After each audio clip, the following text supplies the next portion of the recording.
and abundance to you all. It's me, Essence, and today I'm making another smoothie, and I really just wanted to walk you all through the process that I go through when I'm making my smoothies. This is something that I really love to do. Today is going to be a green smoothie filled with a lot of fruit. Okay, so I have frozen my spinach, so I am using frozen spinach. I froze my basil, and I've frozen my cilantro, and those are the greens that I'm using today. And the fruit is some mixed berries, so it's some frozen berries. These are the baby bananas that I froze. These are not peaches, they're nectarines. So these are frozen nectarines that I've frozen. And we have some pineapples.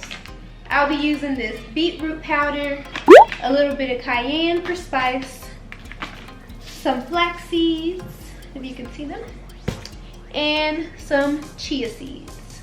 These are chia seeds. We'll be pre-soaking these to make it like a jelly-like substance.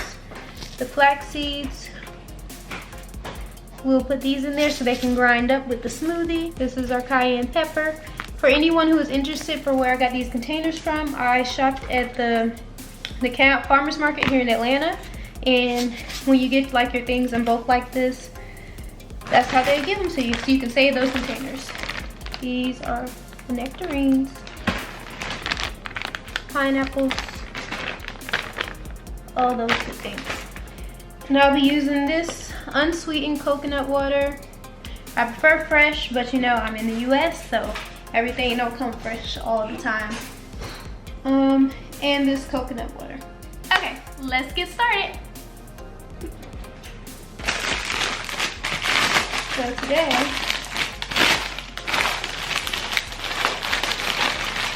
I have to break up the green. So this is the spinach we're using today.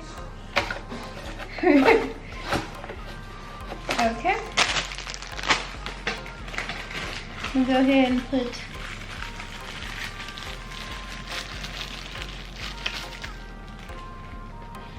and basil has a very distinct taste, so go ahead and put the basil in. And our cilantro. That's a lot of cilantro right there. Now just drop it in there.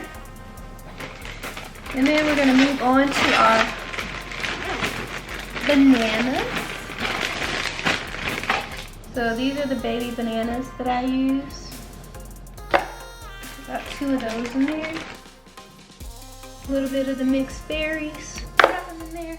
My pineapples. And last but not least, the nectarines. Awesome. So I personally like to freeze my fruit when it's fresh and it's like getting very ripe, because I like the consistency that it gives to my smoothies. So that's why I do that. You get a different taste and texture when you use all fresh fruit, which I don't prefer the way the texture is. I'm a texture person when it comes to juices and smoothies. So this is how I like to make mine. And I need my ginger. Can't forget that. So I'm gonna take a little bit of the flaxseed.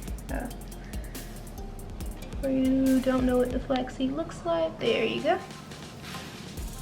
I'm gonna take a little bit more of that. And these are the chia seeds. And I'm gonna put those in a cup really quickly, because I want them to be a little bit of a gel.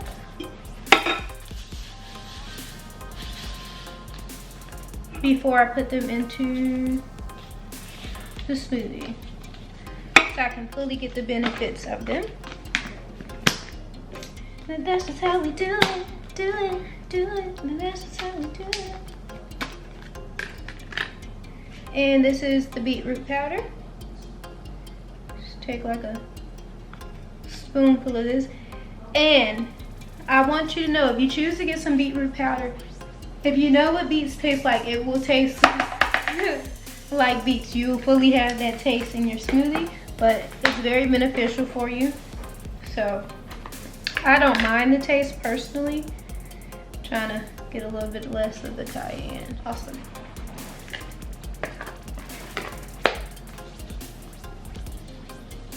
And now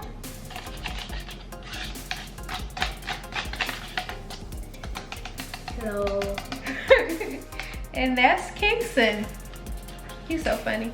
Now I'm gonna pour like a little bit of the coconut water and the chia seeds that turned into a gel into the smoothie. And the coconut milk, my last thing. And I'll be using these bottles to put them in. Thank you.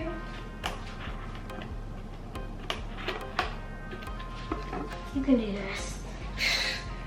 Thank you for that. Okay, and now we're ready.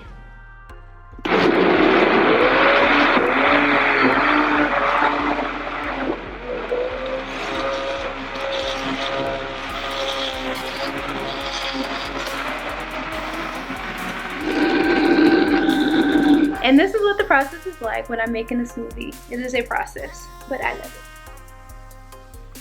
Let me see. So we had a little bit over 1 liter in here. And we're going to